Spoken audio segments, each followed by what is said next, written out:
Hi guys, Steve Buzza here, and today it is an exciting video because it is the first video I've done on some of the biomechanical research I did for my biomechanics research degree. So I completed that at the end of last year and looked at driving performance. So there's so many people that are out there that struggle with driving. I thought I would share some of the stuff that I did. So the research that I did, I was looking at what happens when you try and hit the ball further or when you try and hit the ball straight. So I had kind of like 20 guys, I think in total, hitting their normal drive. I then asked them to hit the ball further. I then asked them just to try and keep it as straight as they could. And I got some interesting findings. When you try and hit it straight, people weren't, or they weren't significantly improving against their normal drive. But what a lot of people were doing is they were losing distance as a result of trying to hit it straight.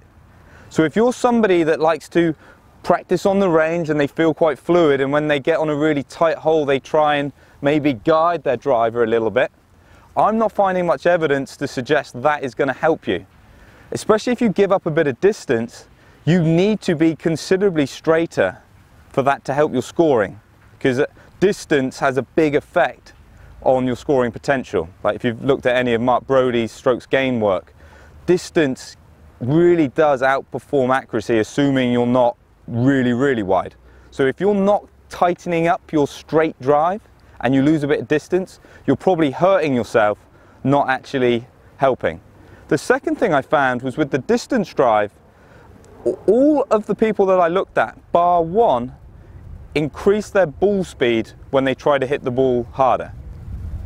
So again, people think, well, the swing might break down when I try and hit it hard, and as a result I lose maybe the contact and I'll lose distance. That's not something that I was finding. So trying to apply that more so into your practice, I think, can actually get you gains. So if you're somebody that is feels like they're quite consistent with their driver but aren't hitting it far enough, what I want you to do is when you go to the range, and not just the next range session, but for like the next month or so, you need to put a portion aside where you're just trying to hit the ball as far as you can. So my second task constraint in my research masters was just to outperform your normal drive. Wasn't even worried about the dispersion. That's what I want you to do in your practice. Just hit some shots out there, really trying to feel like you're hitting it as far as you can. If you can do that, you might be able to gain a bit of distance through that practice. It might not happen in week one, but like I say, if you keep doing that week on week, I think you'll be able to find a little more distance that way. How to do that? So first thing is you can just go there and try and hit the ball further. So in my study, I didn't ask any of my players how to do it. You know, if I do that, me as the experimenter starts to affect the results kind of in a negative way, almost creating bias that I didn't want. So in my study, I didn't ask any of the players to change anything. I just said, go ahead, hit the ball further. Looking through the data, one of the clear things that I found was when the players were trying to hit their driver further, they were pushing through their left leg more, and they were getting more pressure into that left leg earlier. So if you're someone that's trying to hit the ball further, I want you to think about pushing through that left leg as hard as you can, especially when you're in practice. So standing there, push through as hard as you can. I think this is the reason why some of these elite players, or pretty much all of these elite players, were able to increase their ball speed. Because when an amateur tries to put speed in, they tend to use their hands. My players were pushing through their leg. If you push through your leg, you're putting more energy, you're getting more coming up into the system. So when it comes to the sequencing, there's more velocity in these segments to be passed up. You know, we can get a better sequence.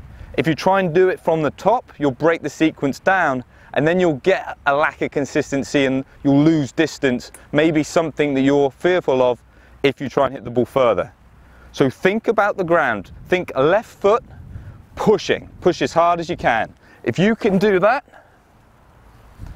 and really put that into your practice sessions, I think you'll find you can find some more distance for this up and coming season. So I hope this video has helped. Get some comments down below. If you have any questions on kind of this topic, what I did my Research Masters on, please get them down and I'll answer them in some future videos. Or if you have some more sciencey or biomechanical or biomechanics related golf questions, you can get them down below. I'm happy to try and do some future videos kind of in and around this more biomechanical topic. Thanks for watching, and I hope to catch you soon.